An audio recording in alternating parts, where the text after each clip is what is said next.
Hyderabad secretariat के बाहर तेलंगाना रक्षण सेना यानी टीआरएस की जानिब से किसानों के मसाइल को लेकर एहतजाज किया गया। पार्टी चीफ कल्वाकुंतला कविता की क़यादत में टीआरएस कारकुनों ने सरकार से मुतालबा किया कि किसानों की धान यानी कि पेड्डी की फौरी खरीदारी की जाए और उनकी कीमत कम ना की जाए। एहतजाज के दौरान किसानों के हक में प्ले कार्ड्स उठाए गए और सरकार के खिलाफ नारेबाजी भी की गई। पुलिस ने एहतजाज के दौरान कविता की बहन को हिरासत में ले लिया और उसे फलकनुमा पुलिस स्टेशन मुंतकिल किया गया। इस मौके पर TRS party Charminar incharge Radhakrishna, Rajesh, Vikas, Vijay Kumar, Pankaj Shinde, Bhanu और संतोष भी मौजूद थे। आइए की रिपोर्ट हम आपको दिखाते हैं। जय तेलंगाना, जय टीआरएस, जय कवितक्क।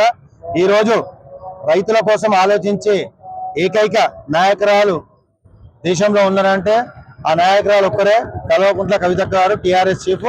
ఈ రోజు రైతులకు మద్దతు ధర ప్రకటించాలని, వరి, జొన్న కంకులు మరియు ఇతర పంటలు కొనాలని, వారికి మద్దతుగా మెరుపు ధర్నాను ఈ రోజు నిర్వహించున్నారు।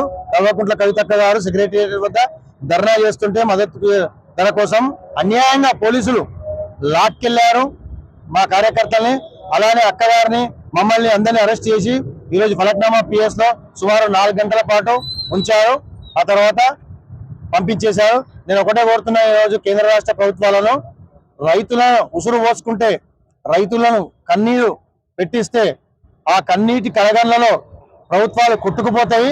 ఖబర్దార్ రేవంత్ రెడ్డి, ఖబర్దార్ మోదీ అని చెప్తూ ఈరోజు టీఆర్ఎస్ ఆధ్వర్యంలో ఈ ధర్నా నిర్వహించడం జరిగింది। తెలంగాణ ప్రజలు గమనిస్తున్నారు, ఈరోజు ప్రేక్షక పాత్ర వహిస్తున్న కొన్ని పార్టీలు ప్రతిపక్ష పాత్ర వహిస్తున్నాము। టీఆర్ఎస్ కల్వకుంట్ల కవితక్క ప్రజలు గమనిస్తున్నారు। రాబోయే రోజులలో బ్రహ్మరథం బట్టి అక్కగారిని ప్రజలు సీఎం చేయాలని ఆలోచనతో ఉన్నారు। అక్కగారు సీఎం అయితేనే రైతుల కష్టాలు తీరుతాయి, రైతుల కళ్ళలో ఆనందం ఉంటుంది, ప్రతి ఇంట్లో ప్రతి కుటుంబ సభ్యులు ఆనందంగా గడుపుతారని ఈ విధంగా తెలియజేస్తూ ఈరోజు కేంద్ర రాష్ట్ర ప్రభుత్వం హెచ్చరించడం జరిగింది। జై కవితక్క, జై టీఆర్ఎస్।